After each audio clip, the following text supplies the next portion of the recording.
새해를 시작하면 우리가 다짐하는 것이 여러 가지가 있죠. 그 중에 하나가 우리가 우선순위를 잘 지키겠다라고 결심하는 것이 아닌가 생각을 합니다. 어떤 일을 먼저 해야 할지 정하는 우선순위, 이 우선순위는 믿는 우리들에게도 참 중요한 부분입니다.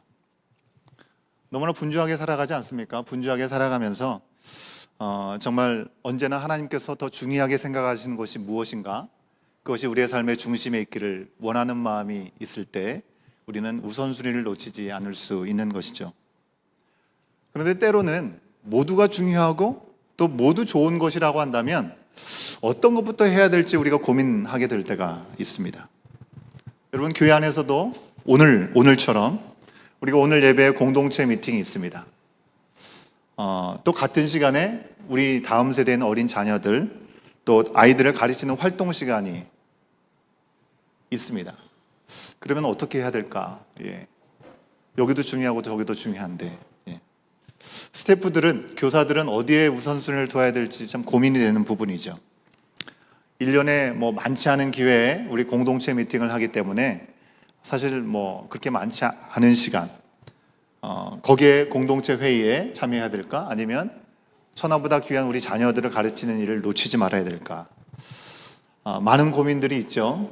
그래서 결국 부서 사역자들과 최소한의 스태프들, 사역자들만, 우리 교사들만 함께 아이들을 가르치고 다른 대부분의 분들은 우리 공동체 모임에 함께 참여하도록 그렇게 했습니다. 공동체 회의도 중요하고 우리 다음 세대를 가르치는 그런 교육 활동도 중요하기 때문이죠.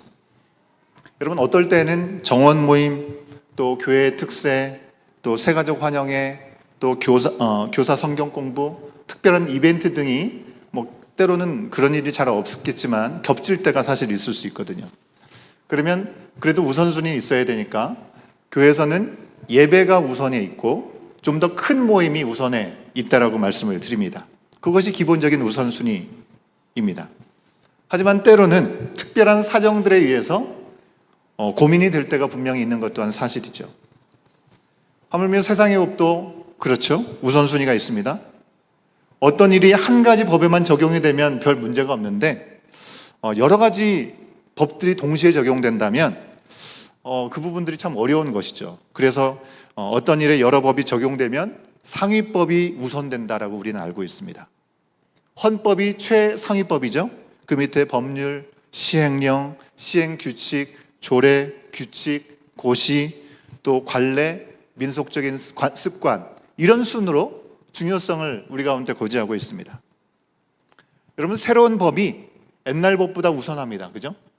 그리고 특별법이 있다면 일반 법보다 우선하는 것을 우리가 상식적으로 알고 있습니다. 우리가 살아가는 이 세상은 여러 관계와 얽혀있는 상황 가운데 어떤 법 하나로 단순하게 정의하고 그리고 그것을 규정할 수 없을 때가 있다는 것이죠. 그러기에 교회 안에서도 여러 다양한 의견들이 존재할 때 언제나 어떤 것이 더 하나님 중심이냐, 어떤 것이 더 말씀 중심이냐 라는 데 우선순위를 두는 것이 중요한 것입니다. 그저 수많은 사람들이 모여있는 이 자리에 있는데 개인적인 기호와 만족과 의견, 그것이 우선된다면 결코 하나님이 원하는 모습으로 걸어가는 발걸음은 혼란스러울 수밖에 없을 것입니다. 모두가 나를 부인하고 예수님만을 주인으로 삼고 본질을 중요시하면서 어떻게든지 의견을 내어도 다양한 가운데 그 부분들을 조율해 가려고 하지만 그렇게 우리가 우선순위를 잘 지키면서 가려고 하더라도 어려움이 있는데 그 안에서 더 나의 바램과 나의 욕심과 나의 희망사항만을 담아낸다고 한다면 얼마나 복잡하겠냐고 하는 것입니다. 여러분, 오늘 말씀은 이스라엘 백성들이 두 번째 유월절을 지켜나가는 이야기를 우리 가운데 소개해주고 있습니다. 유월절을 지키는 과정에서 하나님의 어떤 말씀이 우선하냐라는 문제가 생긴 겁니다. 먼저 첫 번째 유월절은 언제입니까? 애굽에서 나오는 때, 그죠? 출애굽할 때 그때 당일에 유월절을 지키라라는 명령이 있었습니다. 그리고 두 번째 유월절은 타임라인으로 보면 우리가 새해 첫 주일부터 지금까지 보고 있는 말씀, 이 말씀보다 더 이전이라고 하는 것입니다. 새해 첫 주일의 말씀 기억하십니까? 둘째 해, 둘째 달, 첫째 날. 그죠? 2년 2월 1일. 그때의 말씀을 우리가 첫째 주에 봤는데 지금은 그 전의 말씀을 이야기하고 있다는 것입니다. 두 번째 유월절은 1월 14일, 2월 1일보다도 한참 전이죠. 보름 정도 전인 1월 14일에 지킨 것입니다. 그러면 여러분 생각해 보십시오. 모세가 하나님 허락하신 일들을 쭉 기록해 나갈 때 2월 1일 날 기록했으면 그 다음 꼴로 쭉 나가야 되지 않습니까? 근데 오늘 말씀에 와서 왜 갑자기 1월 14일에 있었던 것을 다시 한번 기록하는 걸까요? 순서대로 말씀을 기록하다가 한 가지 빠졌네 라고 생각하고 6월절에 대한 기록을 다시 뒤늦게 삽입한 걸까요? 그렇지 않습니다. 갑자기 오늘 말씀이 등장하는 데는 배경이 있습니다. 하나님의 명령을 모세가 받고 온 이스라엘은 1월 14일에 6월절을 지켰습니다. 두 번째 6월절을 지켰습니다. 왜냐하면 그 날짜가 하나님이 모세에게 친히 명령하신 것이고 오늘 말씀 2절과 3절에서 반복되는 대로 정한 기일에 정하신 방법대로 지켜야 되는 것이었기 때문에 그렇습니다. 3절 말씀을 같이 한번 확인해 보도록 하겠습니다. 3절 말씀입니다. 시작. 그 정한 기일 곧 이달 14째 날 해 질 때 너희는 그것을 지키되 그 모든 율례와 그 모든 규례대로 지킬지니라. 하이라이트 해놓은 것처럼 그 정한 기일에 모든 율례와 그 모든 규례대로 1월 14일 날 지켰다고 하는 것입니다. 여러분 6월절을 지켜야 되는 이유는 첫 6월절에서 명령하셨던 출애굽기 12장 14절에 이미 잘 나와 있습니다. 뭐라고 나와 있습니까? 너희는 이날을 기념하여 여호와의 절기를 삼아 영원한 규례로 대대로 지킬지니라 라고 말씀하여 주고 있습니다. 이스라엘 백성들을 그들이 심판과 재앙에서 건져 구원하신 날이기 때문에 그들에게는 결코 잊어서는 안 되는 날이죠. 그죠? 죄악 가운데 노예 생활하다가 자유인으로 해방되는 날인데 그 해방의 날을 하나님께서 직접 구원의 역사로 인도하셨잖아요. 그것을 어떻게 잊을 수 있겠습니까? 그러니 6월절을 철저하게 지켜야만 했습니다. 하나님께서 정하신 날들, 여러분 우리 가운데도 정해주신 날들이 있습니다. 이스라엘 백성에도 반드시 지켜야 될 날들이 있습니다. 하나님이 정해주신 날들에는요 그냥 의미 없이 지켜라는 날이 하나도 없습니다. 세상을 만드신 후에는 안식의 날을 주셨습니다. 그죠? 안식일을 구별하여 거룩히 지키라고 말씀하셨습니다. 하나님께서 지으신 모든 것이 하나님으로부터 임했다라는 것을 알고 그것을 누리고 그 하나님을 찬양하고 그리고 온 우주의 주이신 그 하나님 안에서 모든 것들을 누리고 기뻐하며 영광을 돌리는 삶을 살라고 우리 가운데 안식일을 주셨다는 것입니다. 그 가운데 우리는 쉼을 얻게 되는 것이죠. 6월절은 어떻습니까? 약속대로 하늘의 별과 같이 바다의 모래와 같이 수많은 자손들을 낳아 민족을 이루었던 이스라엘 백성들이 한 가지 더 분명하게 성취해야 될 약속, 그들 가운데 허락하셨던 땅, 젖과 꿀이 흐르는 가나안 땅을 향해 나가야 되기 때문에 그들 가운데 출애굽을 시키셨죠. 이 출애굽을 시키신 날, 그것을 기념하기 위해서 6월절을 지켜야 했습니다. 여러분 오늘날 우리가 지키는 주의 날, 주일은 예수님이 부활하신 날을 기념해서 우리가 예배를 드리는 것입니다. 여러분 성경에는 주일날, 일요일을 지켜라라는 말씀이 없습니다. 그런 명령은 없고 초대교회의 전통만 우리 가운데 소개되고 있습니다. 예수님께서 6월절 만찬을 하신 후에 십자가에 달리신 그때 그리고 오늘 우리가 지키는 이 주일의 날 이거는 예수님께서 죽으셨다가 부활하신 때죠. 이 시간은 하나님께서 정하신 날입니다. 그래서 우리가 우리를 위해서 죽으시고 다시 사셔서 우리의 길과 진리와 소망이 되시고 생명이 되신 예수님의 은혜를 기억하면서 부활의 삶을 살겠노라고 고백하기 위해서 우리는 부활절을 기억하면서 부활의 날을 기억하면서 주일을 함께 주님 앞에 예배 자리로 나와서 예배를 드리는 것이죠. 그리고 말씀드린 대로 이 시간을 통해서 우리의 영이 우리의 육이 안식과 쉼을 얻게 되는 것입니다. 여러분 주일이 우리에게는 죽음의 저주가 지나가 버린 날이고 쉽게 말하면 어린 양 예수 그리스도의 피로 인해서 구원받은 유월절과 같은 날이 오늘 우리가 지키고 있는 주일인 것입니다. 과거에 바로 이스라엘이 유월절을 지키면서 그들을 구원하셨던 하나님을 구체적으로 기억하고 기념했던 것처럼 오늘날 우리가 지키는 매 주일을 통해서 또 우리가 허락하신 절기 있죠. 부활절, 감사절, 또 성탄절. 이런 시간들은 바로 하나님께서 우리 가운데 주신 은혜를 구체적으로 돌아볼 수 있는 시간이라고 하는 것입니다. 여러분, 결코 우리가 과거에만 얽매여 살면 안 되겠습니다. 하지만 우리의 과거가 있기에 오늘도 있는 것이죠. 과거에 하나님께서 허락하신 은혜를 우리가 기억할 때 앞이 보이지 않는 현재를 살면서도 우리는 희망을 가질 수 있는 것이고, 미래가 깜깜하다고 하지만 주님을 소망하면서 우리는 한 걸음씩 나갈 수 있는 것입니다. 이 시간들을 위해서 늘 하나님의 은혜를 우리는 기억해야 합니다. 하지만 늘 기억하지 못하기 때문에 하나님께서는 시간을 정해놓고 그 시간에는 특별하신 하나님의 은혜를 기억하라라고 우리 가운데 절기를 주시고 그 시간에 구체적으로 감사하고 나누는 시간을 허락하시는 것입니다. 여러분, 나와 우리 공동체를 여기까지 인도하시고 도우신 하나님의 구체적인 도움과 은혜, 여러분에게는 어떤 것이 기억이 되십니까? 오늘 말씀을 전하면서 첫 번째 질문을 여러분과 함께 나누고 싶은 것입니다. 정원 모임이 예정되어 있다면 정말 주신 은혜와 그 감사의 제목들을 다시 한번 깊이 돌아보고 풍성하게 나누는 우리 모든 정원의 모임 시간들이 될 수 있기를 간절히 소원합니다. 자, 그런데 왜 타임라인을 거슬러서 이 유월절을 이제 언급하고 있느냐고 하는 것입니다. 그 이유를 말씀드리겠습니다. 하나님의 구원을 기억하고 기념하는 이 귀한 절기는 모두가 정한 시기, 정하신 방법대로 지켜야만 했습니다. 그런데 하나님께서 정하신 그 말씀 때문에 절기를 지키지 못하는 사람들이 생기게 된 것입니다. 어떤 사람들입니까? 여러분, 지난주의 말씀 기억하십니까? 하나님의 명령으로 주셨던 말씀이죠. 지난주의 말씀에 어떤 사람들은 격리를 해야 된다, 그죠? 진영 밖에서 머물러 있어야 된다라고 말씀하신 부류의 사람들이 있었습니다. 기억하십니까? 힌트를 드리면 전염성이 있는 나병, 문둥병 있는 사람, 또 피가 멈추지 않는 유출병 있는 환자들, 그리고 이 사람들, 어떤 사람들이었죠? 크게 말씀하셔도 됩니다. 시체를 만진 사람들은 부정하기 때문에 그들은 진영에서 격리돼야 된다라고 말씀을 하셨습니다. 자, 이 사람들은 진영 안으로 들어올 수가 없는 사람들이죠. 유월절 절기가 지나가는데도 그들은 들어올 수 없었던 것이겠죠.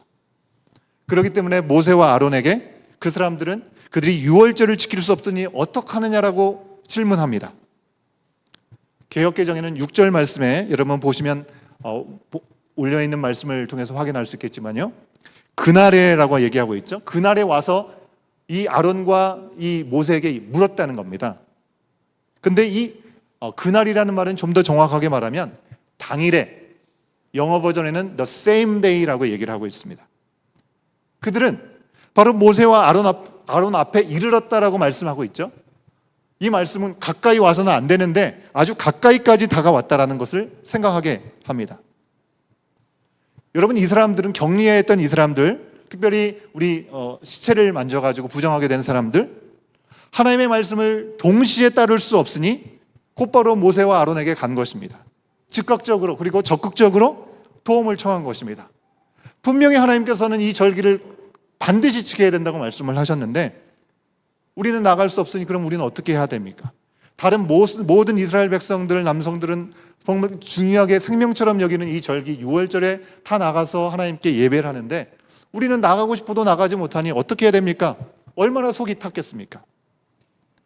여러분, 앞서 말씀드린 대로 한 가지 일에 두 가지 법이 적용되는 예가 바로 이 말씀인 것입니다. 유월절 지키라는 것도 하나님의 말씀이었고, 그리고 부정한 자는 들어갈 수 없다, 전에 들어갈 수 없다라는 것도 하나님의 분명한 말씀이죠. 두 가지 다 사람이 임으로 바꾸거나 변경할 수 있는 것이 아닙니다. 하나님의 말씀이기 때문에.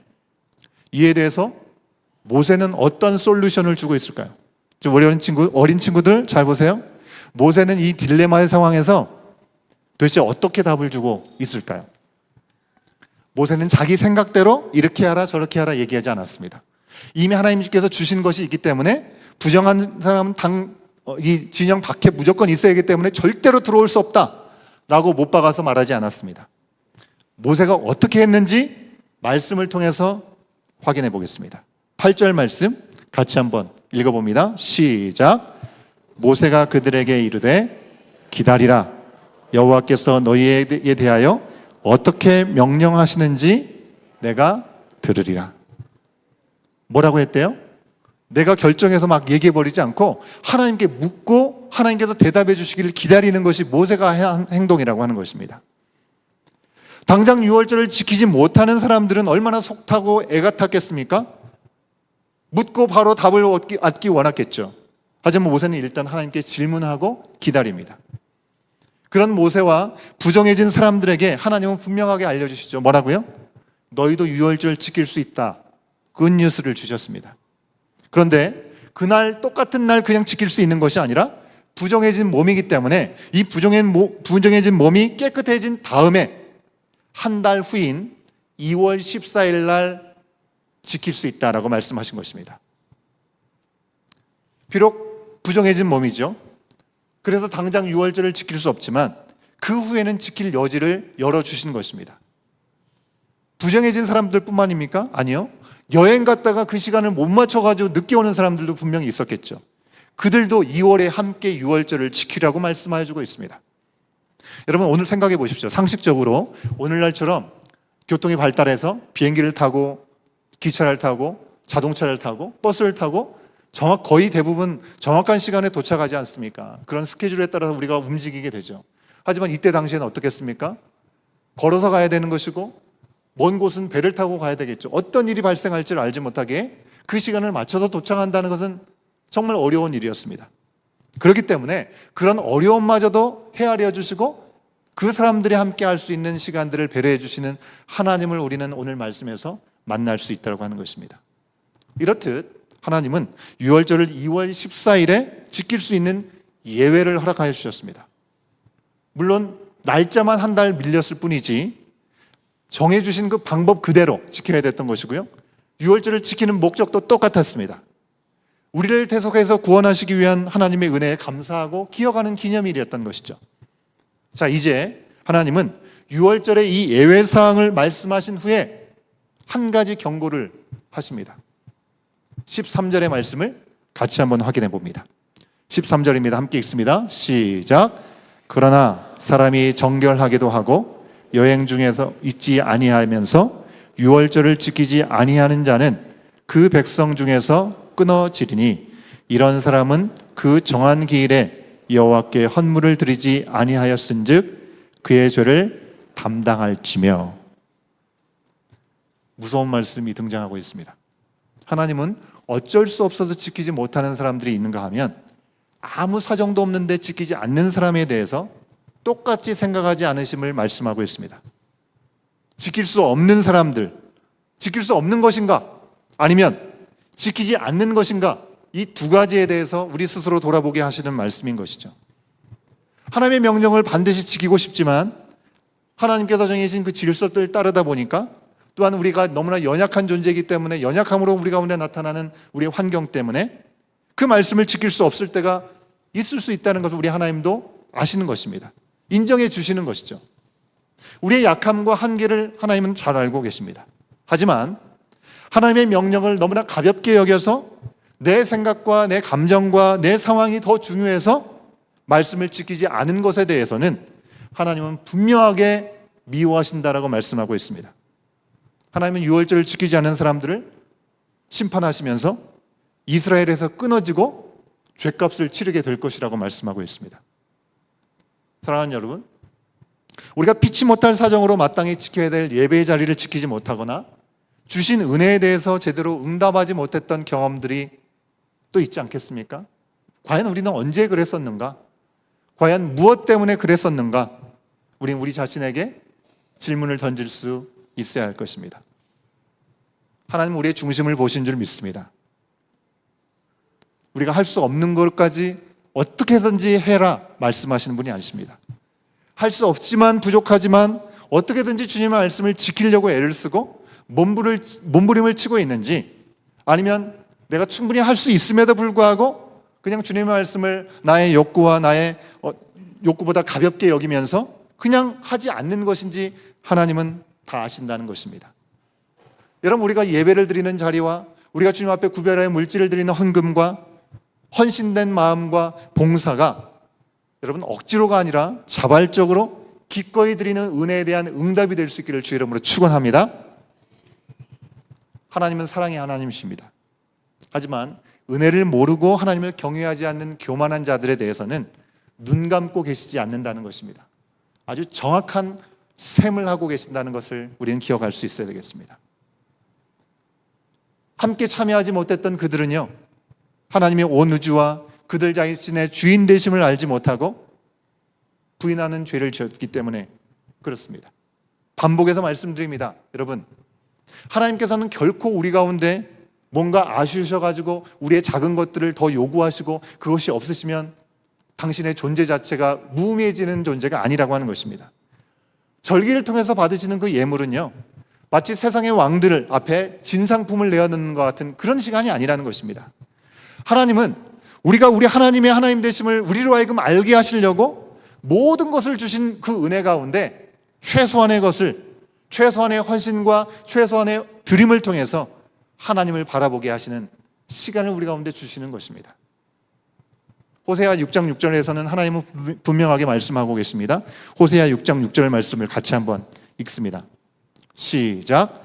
나는 인애를 원하고 제사를 원하지 아니하며 번제보다 하나님 아는 것을 원하노라. 여러분, 우리가 잘 알고 있는 말씀이죠. 처음에는 제사를 받기를 좋아하셨는데 그 법을 세우셨는데 이후에는 하나님께서 좀 질리셔가지고 마음을 바꾸신 것이 아닙니다. 아담 때부터 시작되었던 죄로 인해서 하나님과 함께할 수 없는 연약한 우리들과 함께 하시기 위해서 함께 할 수 있는 길을 열어주시는 것이 제사라는 방법이었습니다. 그래서 피의 제물을 주님 앞에 내어드리게 하시는 것이죠. 하지만 진정으로 하나님께서 원하시는 것은 어떤 제사와 거기에 따라 드리는 제사의 제물이 아니라 우리와 함께하고 우리가 하나님의 하나님 되시를 분명하게 아는 가운데 하나님이 우리를 얼마나 위하고 사랑하시는지를 알고 그 자리로 나가는 시간들을 우리 하나님은 더 원하신다는 것입니다. 그래서 인애를 원하고 제사를 원치 않고, 그죠? 번제를 드리는 것보다 하나님 아는 것을 원하신다고 말씀하시는 것입니다. 여러분, 구약의 제사는 한번 드리게 되면 불완전한 제물을 드리기 때문에 내가 또다시 죄를 지었을 때 죄를 지은 것에 대해서 또다시 희생 제물을 잡아서 제물로 바쳐드리는 예배를 수도 없이 반복해야만 했었습니다. 하지만 이 땅에 인간의 몸으로 오신 어린 양으로 오신 예수 그리스도께서 단번에 희생 제물이 되심으로 더 이상 우리가 앞으로 지는 죄의 문제까지도 완전하게 해결돼 주시는 은혜를 허락하셨기 때문에 여러분, 우리는 더 이상 제물을 주님 앞에 드릴 이유가 없게 되었습니다. 유월절도 지금은 유대인들만 지키지만 우리는 예수님이 우리 대신 십자가에 달려 죽으시고 부활하신 이 부활절을 완전한 유월절로 여기면서 영원히 지키게 되는 것입니다. 하나님의 이런 구원의 진심은 이스라엘 백성들에게 뿐만 아니라 오늘 우리에게도 누구에게도 차별이 없으신 것입니다. 출애굽기 12장 48절에서 나오는 말씀이나 오늘 말씀 14절에서 동일하게 이야기 나오는 것은 유월절에 대한 내용을 마무리하시면서 외국인, 즉 타국인, 택함을 받지 않은 사람이라 할지라도 유월절에 함께 지킬 수 있다라는 말씀을 하고 계십니다. 저거 뭐지? 단순한 호기심 때문에 거기에 참여하겠다는 것이 아니라 정말 진심을 다해서 하나님을 나의 삶의 주인으로 모시고 예배하겠다라고 고백하기 위해서 하나님의 말씀대로 내가 할례를 받고 규례를 지키는 사람들이 있다면 그들이 이스라엘 백성이든지 아니든지 그것이 중요하지 않고 그들 또한 하나님께 예배드릴 수 있는 은혜를 주시겠다는 것입니다. 여러분, 오늘날도 마찬가지죠. 하나님의 복음에는 차별이 없는 줄로 믿습니다. 누구나 예수 그리스도를 주로 고백하면 하나님의 자녀가 되는 것입니다.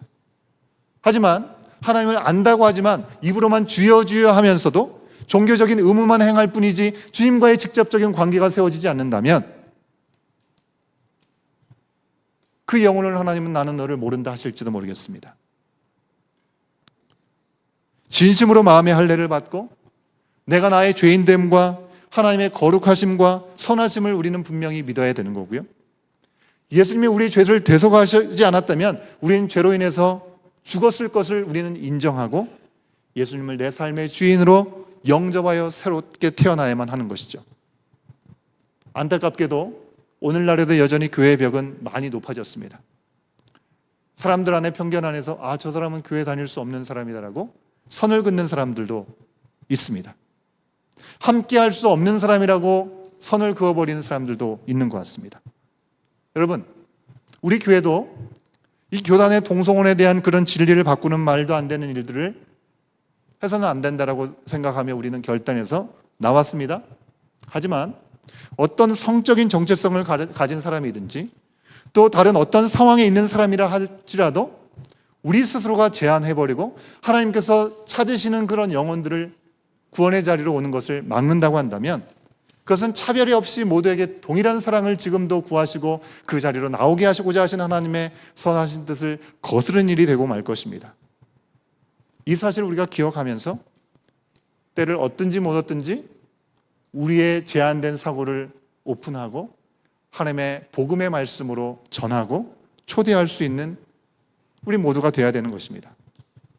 다만 그 어떤 분들이 교회 문턱을 넘어서 주님 앞에 나와서 자신의 죄를 모두 고백하고 회개하고 주 안에서 새롭게 태어나야 되는 그 일에는 예외가 없는 것이죠. 모두 그렇게 하는 것입니다.